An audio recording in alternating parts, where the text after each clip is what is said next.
Hello, welcome to my YouTube channel. ഇത് വിനായക ചതുർത്ഥിയുടെ അന്ന് രാവിലെയാണ് കേട്ടോ. രാവിലെ എഴുന്നേറ്റ് കുളിയൊക്കെ കഴിഞ്ഞ് വിളക്ക് വയ്ക്കാൻ പോവുകയാണ്. അപ്പോൾ ഇന്ന് വിനായക ചതുർത്ഥി ആയതുകൊണ്ട് ഭഗവാന് മാലയൊക്കെ ചാർത്താൻ വേണ്ടിയിട്ട് ഞാൻ തലേദിവസം തന്നെ കെട്ടി വെച്ചിട്ടുണ്ടായിരുന്നു. മുക്കുറ്റിയും കറുകയും വെച്ചിട്ട് ഗണപതി ഭഗവാന് മാല കെട്ടി വെച്ചു. ബാക്കിയുള്ള ദൈവങ്ങൾക്കൊക്കെ തുളസിയും തെച്ചിയും വെച്ചിട്ട് മാല കെട്ടി വെച്ചു കേട്ടോ. ശരിക്കും മാല കെട്ടാനൊന്നും അറിയില്ല, പക്ഷെ എന്നാലും എന്നെക്കൊണ്ട് പറ്റുന്ന രീതിയിലൊക്കെ ഞാൻ ചെയ്തിട്ടുണ്ട്. മാല കെട്ടിയത് ശരിയായോ, ഇങ്ങനെ തന്നെയാണോ എന്നൊക്കെ നിങ്ങൾ കണ്ടിട്ട് കമൻറ്റ് ചെയ്യുക കേട്ടോ. അപ്പം അങ്ങനെ രാവിലെ ഇത് തലേദിവസം രാത്രി ചെയ്തതാട്ടോ. രാവിലെ എഴുന്നേറ്റ് വിളക്കൊക്കെ വീണ്ടും തുടച്ചൊക്കെ തലേദിവസം തന്നെ കഴുകി വെച്ചിട്ടുണ്ടായിരുന്നു. അപ്പോൾ ഒക്കെ ഒന്നുകൂടെ ഒന്ന് തുടച്ച് വൃത്തിയാക്കിയിട്ട് അതിൽ അണിയിച്ചൊരുക്കി ചന്ദനമൊക്കെ തൊട്ട് വിളക്കൊക്കെ കത്തിക്കലും പ്രാർത്ഥനയൊക്കെ കഴിഞ്ഞു. ഞാൻ വിളക്ക് കത്തിക്കുന്നതും പ്രാർത്ഥിക്കുന്നതൊന്നും വീഡിയോ എടുത്തിട്ടില്ല കേട്ടോ. കാരണം ആരും എഴുന്നേറ്റിട്ടില്ല, ഞാൻ മാത്രമേ എഴുന്നേറ്റിട്ടുള്ളൂ. അപ്പോൾ ക്യാമറയും വെച്ചുകൊണ്ട് വീഡിയോ എടുക്കുക എന്ന് പറഞ്ഞാൽ അത് ഭയങ്കര ബുദ്ധിമുട്ടായിരുന്നു. എൻ്റെ അടുത്ത് സ്റ്റാൻഡൊന്നും ഇല്ലാത്തതുകൊണ്ട് അപ്പോൾ കുറച്ച് ബുദ്ധിമുട്ടാണ്. അപ്പോൾ ഞാൻ പ്രാർത്ഥിച്ചൊക്കെ കഴിഞ്ഞാണ് ഇപ്പോൾ നേരം വെളുത്തു. 6 മണി കഴിഞ്ഞു. അങ്ങനെ എഴുന്നേറ്റ് പോയി അടുക്കളയിൽ പോയി പാല് തിളപ്പിച്ചു. അതൊക്കെ കഴിഞ്ഞ് പിന്നെ ഇന്ന് അത്താണല്ലോ, അപ്പോൾ പൂവിടാമെന്ന് വിചാരിച്ചു. ശരിക്കും ഓണം എനിക്കങ്ങനെ അങ്ങോട്ടില്ല.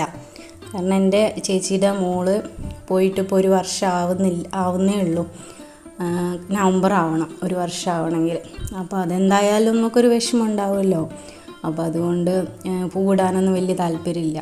പിന്നെയാണെങ്കിൽ ഏട്ടൻ്റെ അച്ഛനും അമ്മയും ഈ വർഷം ഓണത്തിനൊക്കെ വരുന്നുണ്ട് എന്ന് പറഞ്ഞു.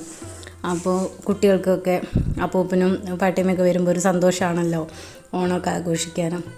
അപ്പോൾ അതുകൊണ്ട് പേരിന് അന്നത്തെ ദിവസം പൂവൊന്നും വാങ്ങിയിട്ടൊന്നും ഉണ്ടായിരുന്നില്ല. ഇവിടെയാണെങ്കിൽ ഒരൊറ്റ പൂവും ഉണ്ടായിരുന്നില്ല. അപ്പോൾ ഞാൻ ബാക്കി ഉണ്ടായിരുന്ന തുളസിയും തെച്ച് വെറുതെ അവിടെ നിന്ന് വെച്ചു, ഒരു പൂവിട്ട് എന്നുള്ള രീതിക്ക്. ഇത് പിന്നെ മാവിലൊക്കെ തോരണം കെട്ടി വെച്ചിട്ടുണ്ടായിരുന്നു തലേ ദിവസം തന്നെ. അത് യൂട്യൂബിലൊക്കെ നോക്കിയിട്ട് ചെയ്തതാണ്, ശരിയായോ എന്നൊക്കെ പറയാം കേട്ടോ. അങ്ങനെ അത് കഴിഞ്ഞ് പിന്നെ ഞങ്ങൾ അമ്പലത്തിലേക്ക് പോയി.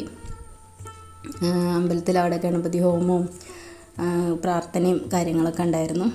അപ്പോൾ അവിടെ പോയി തൊഴുത് വൈകുന്നേരത്തേക്ക് വഴിപാടൊക്കെ ചീട്ടാക്കിയിട്ട് വന്നു. രാവിലത്തേതും ഉണ്ട്, പക്ഷെ രാവിലെ തിരക്കായതുകൊണ്ട് നമുക്കിങ്ങനെ പ്രത്യേകം പ്രസാദമായിട്ട് അങ്ങനെയൊന്നും കിട്ടില്ല. അപ്പോൾ അതുകൊണ്ട് വേഗം പോന്നു, തൊഴുതിട്ട് വേഗം പോന്നു. അങ്ങനെ അത് അവിടുത്തെ കുളമാട്ടെ, എന്ത് ഭംഗിയായി കുളം കാണാൻ, നല്ല രസം. വലിയ വലിയ മീനൊക്കെ ഉണ്ട് ഈ കുളത്തിൽ. ഇപ്പോൾ അത്യാവശ്യം വലിയ പാർക്കിംഗ് ഏരിയ ഒക്കെ ആയിട്ട് നല്ല ഒരു സൗകര്യമുണ്ട് കേട്ടോ അമ്പലത്തിൻ്റെ അവിടെ. അങ്ങനെ തന്നെ ഞങ്ങൾ അമ്പലത്തിൽ നിന്ന് ഇറങ്ങി വീട്ടിലേക്ക് പോവുകയാണ്. വീട്ടിലെത്തി നല്ല പുട്ടും ചെറുപയർ ഉണ്ടാക്കിയിട്ടുണ്ടായിരുന്നു. ഞാൻ കഴിച്ചില്ല കേട്ടോ, ഇന്ന് വ്രതം എടുത്തിട്ടുണ്ടായിരുന്നു. അപ്പോൾ അതുകൊണ്ട് ഞാൻ കഴിച്ചില്ല, ഞാൻ പാലും പഴമാണ് കഴിച്ചത്. പിന്നെ വൈകുന്നേരം ഞാൻ പറഞ്ഞല്ലോ വഴിപാട് കഴിപ്പിച്ചെന്ന്. അപ്പോൾ അതിൻ്റെ പ്രസാദം വാങ്ങാൻ ഞാനും മോനും കൂടെ പോയി. ഏട്ടൻ ഷോപ്പിൽ നിന്ന് വരുമ്പോഴേക്ക് ലേറ്റാവും. അപ്പോൾ അതുകൊണ്ട് ഞാനും മോനും കൂടെ പോയിട്ട് പ്രസാദ പായസമൊക്കെ മേടിച്ചിട്ട് വന്നു. അങ്ങനെ വീട്ടിലെത്തി.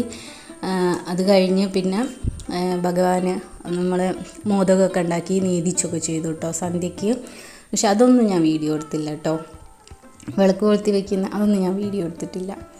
അപ്പോൾ അത്രയേ ഉള്ളൂ വീഡിയോ. ഇഷ്ടമായാൽ ലൈക്ക് ചെയ്യാൻ മറക്കല്ലേ. Thank you.